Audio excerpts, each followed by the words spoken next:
അങ്ങനെ ഫിലിമൊക്കെ കണ്ടിറങ്ങി ഞങ്ങൾ നേരെ പോയത് ഇതേ ഇങ്ങോട്ടേക്കാണ് കേട്ടോ. ഇതൊട്ടും പ്ലാൻ ചെയ്തതല്ല. അപ്പോഴും പറയാം എങ്ങോട്ടേക്കാണ് പോയെന്നുള്ളത്. ഞങ്ങൾ ജർമ്മനിയിൽ മാഗ്ഡബർഗിലുള്ള ഗ്രീൻ സിറ്റാഡലിലേക്കാണ് കേട്ടോ പോണത്.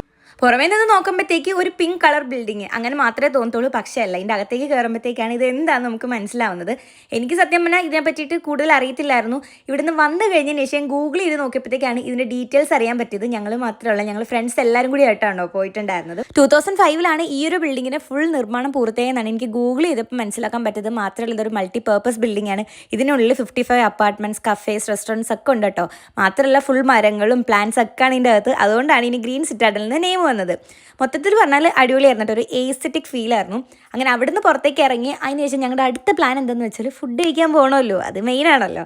അങ്ങനെ ഞങ്ങൾ എല്ലാവരും കൂടി അടുത്ത ഫുഡ് സ്പോട്ടിലേക്ക് പോവാണ് കേട്ടോ. അപ്പം ഞാൻ നേരത്തെ പറഞ്ഞിട്ടുണ്ടായിരുന്നു ഞങ്ങൾ ഫ്രണ്ട്സ് എല്ലാവരും കൂടി ആയിട്ടാണ് പോണേന്ന്. അങ്ങനെ നേരെ ഇറങ്ങി. ഞങ്ങൾക്ക് ഇവിടുത്തെ മെയിൻ ഫുഡ് സ്പോട്ട്സ് ഒന്നും അറിയത്തില്ല, ഇവർക്ക് പിന്നെ അറിയാം. ഇപ്പോൾ ഇവരിവിടെ വന്നിട്ട് 3-4 മാസം ആവുന്നുണ്ട്. അങ്ങനെ നേരെ അങ്ങോട്ടേക്കാണ് പോണത്. അപ്പം മന്തി കഴിക്കാമെന്ന് പറഞ്ഞ് എത്തിയതാണ്. അങ്ങനെ ജർമ്മനിയിൽ എത്തിയതിന് ശേഷമുള്ള ഫസ്റ്റ് മന്തി കഴിക്കുവാണ്. ഞാനങ്ങനെ ഒരു മന്തി ലവറല്ല, പക്ഷേ കിട്ടിയാൽ കഴിക്കും. പക്ഷേ എനിക്കെന്തോ മന്തി കഴിക്കാൻ തോന്നിയില്ല. ഞാൻ ഡോണറാണ് കേട്ടോ മേടിച്ചിട്ടുണ്ടായിരുന്നത്. അങ്ങനെ ഫുഡും കഴിച്ച് അവരെ യാത്ര അയക്കാനായിട്ട് നേരെ എത്തിയിട്ടുണ്ട്. അങ്ങനെ അവർക്ക് ടാറ്റ ബബായൊക്കെ പറഞ്ഞിട്ട് നമ്മൾ നേരെ അപ്പാർട്ട്മെൻറ്റിലേക്ക് പോകുമായിരുന്നു. അപ്പോൾ ഫുൾ പറഞ്ഞാൽ നല്ലൊരു ദിവസമായിരുന്നു. അപ്പോൾ ഓക്കെ, നമുക്ക് നെക്സ്റ്റ് നല്ല വീഡിയോ ആയിട്ട്